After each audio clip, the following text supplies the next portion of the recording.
So the other day I went to North Korea. Now, I went there to see for myself what the country was like, if all these stories that we hear from the news and we see on the internet are true. Like, is it as bad as they all say? Is what we hear all true? Well, folks, having been there myself now, it's worse. And what I want to do here today is go over specific instances that stuck out to me while I was there that just transcend anything that I've heard about North Korea, and just kind of serve as like a public message for everyone that may want to consider going there in the future. And you know, what I went through, just it really makes me sit back and say, thank God I am Armenian, or Albanian, American. What is it? American. I think that's the one. American. Anyway, let me just get into my trip. Alright. I get out of the airport. It's a nice, beautiful airport. You know, the lines move fast and everything like that. People are very polite. And, you know, I do what any normal person does when you get to the airport. You know, I'm not a local there. I didn't rent a car or anything. So I went to get a taxi. And I hail a taxi down just like, you know, normally do. It's the same process anywhere in the world.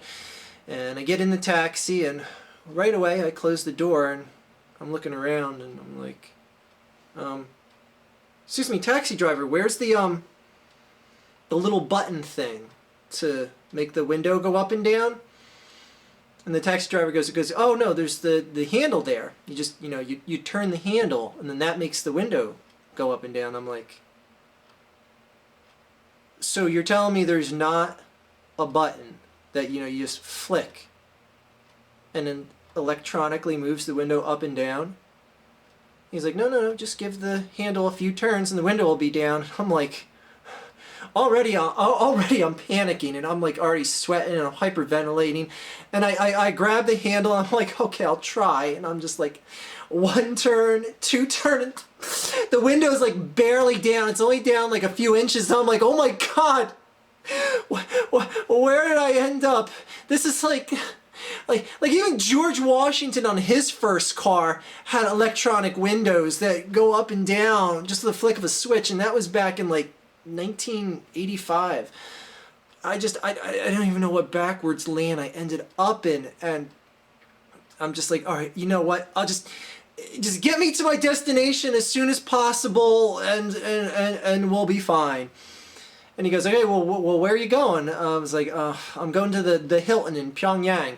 And he's like, oh, well, that's right across the street. And I look out the other side of the cab. I'm like, oh yeah, there it is. Yeah.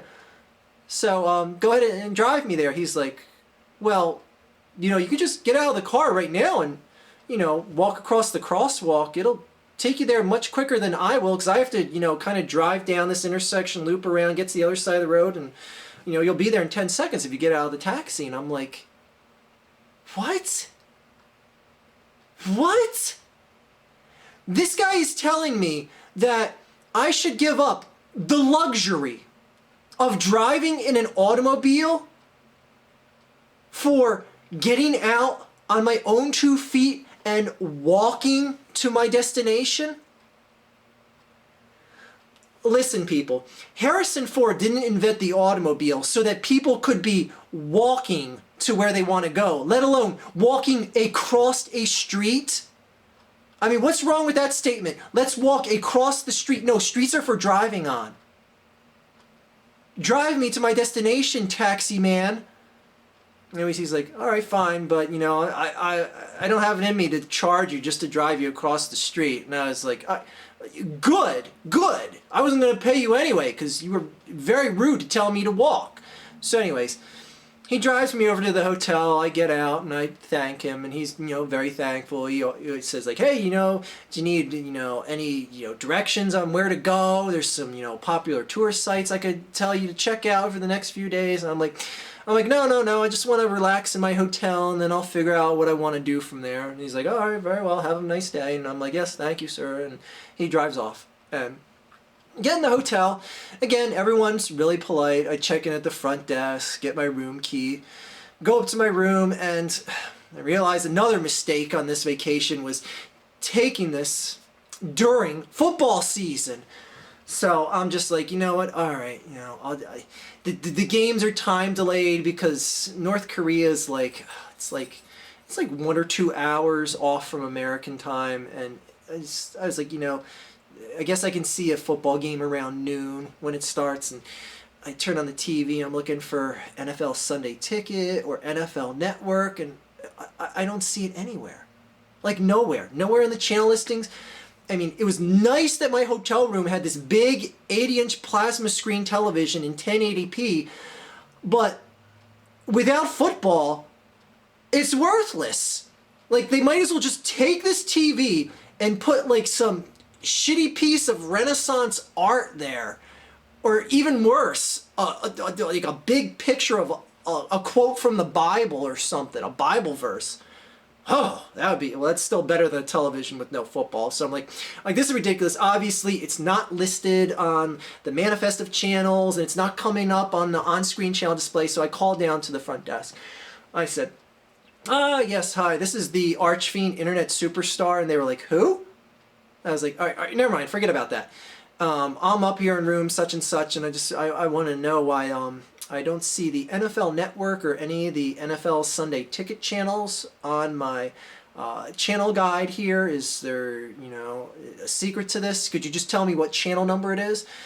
And they say back to me, they go, oh, well, we're sorry, but NFL football is not very popular here, specifically in Southeast Asia.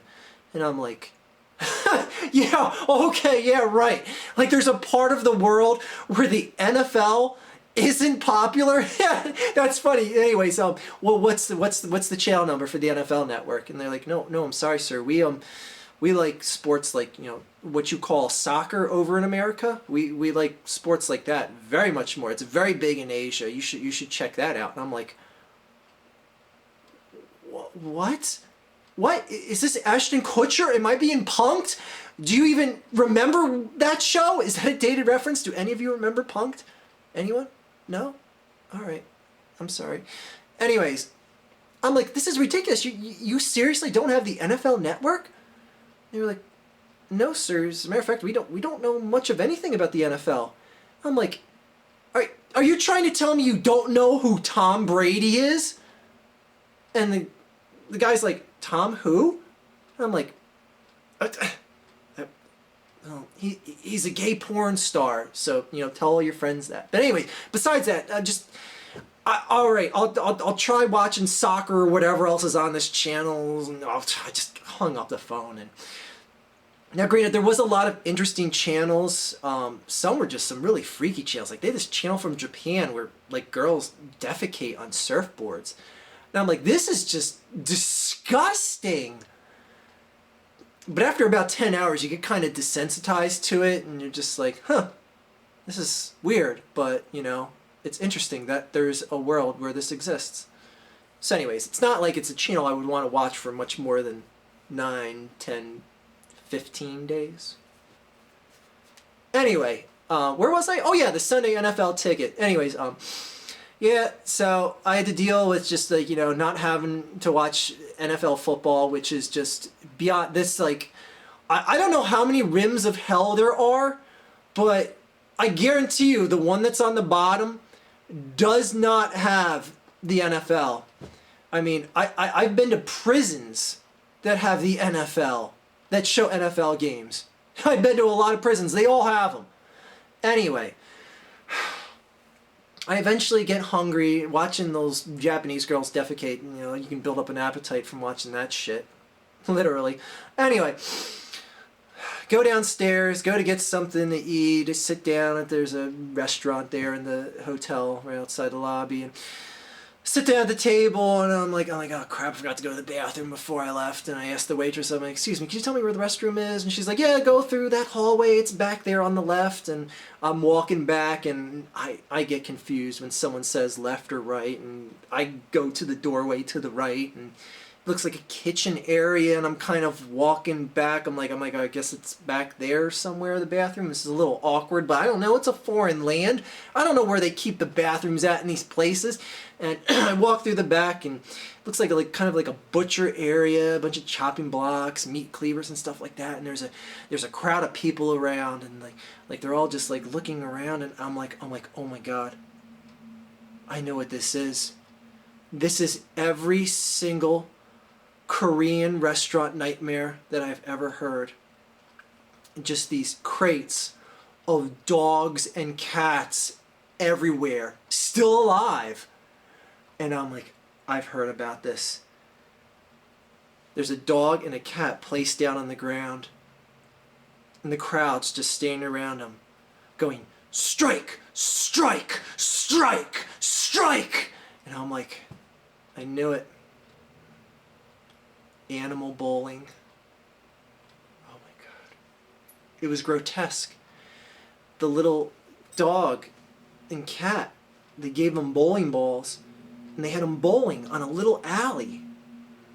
And they were placing bets on which animal would outperform the other in a game of bowling.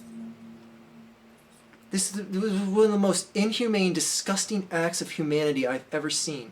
To use these little animals, these cats and dogs, as pawns for their enjoyment, to fulfill their greed and lust of gambling. Just absolutely disgusting. All right, I put $50 down on the dog. The cat, it just had a really good hook curve, and it just really hit the fun pins at an angle well. And the goddamn cat threw 8 strikes. 8 strikes! When's the last time you've seen a cat throw 8 strikes in a game of bowling? Oh my God. Stupid cats. Another reason why I hate cats. They're so much better in bowling than dogs. Anyways, I was like, all right, I need to go home. I need to go back up to my room. And frankly, I don't even like eating at Hooters anyway, so I just went back up to my room and watched the Japanese shit on the surfboard channel again, and just, you know, I was like, you know, I could go out and see the sights and stuff and tour North Korea and see all the famous places that you hear about all the time. I was just like, you know what, I'm really just a lazy American. I just want to lay in bed and watch TV all day. So that's pretty much the ideal vacation anyway, as it is. So I finished out the rest of my vacation there and went to leave, and, you know, took the taxi back across the street to the airport. And as I'm walking towards the front doors of the airport, they open up, and there he is. I couldn't believe it. The great leader, Kim Jong-un. He walks up to me, and he says, "Thank you for coming to our great land. I hope you have a great time. I hope you had a great time. Would you want to come back at any point?" And I said, "Well, maybe." He's like, "All right, well, is there anything we could do to make the place better?" I was like, "I don't know. Have the NFL Network?" And he was like, "Oh, we'll take that under advisement. We'll add that to our list of things to do." But I said to him, "You know what? That's not good enough. Because I have a message for you and for all you people that live here in North Korea. And I want you to tell everyone in North Korea. Tom Brady is gay." And Kim Jong-un looked at me and he said, "I know."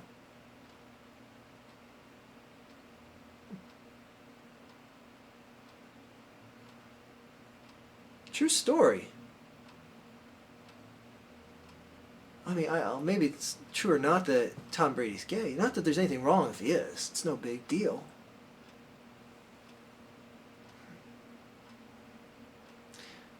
Definitely not going back there unless they get the NFL Sunday Ticket or NFL Network. Definitely not.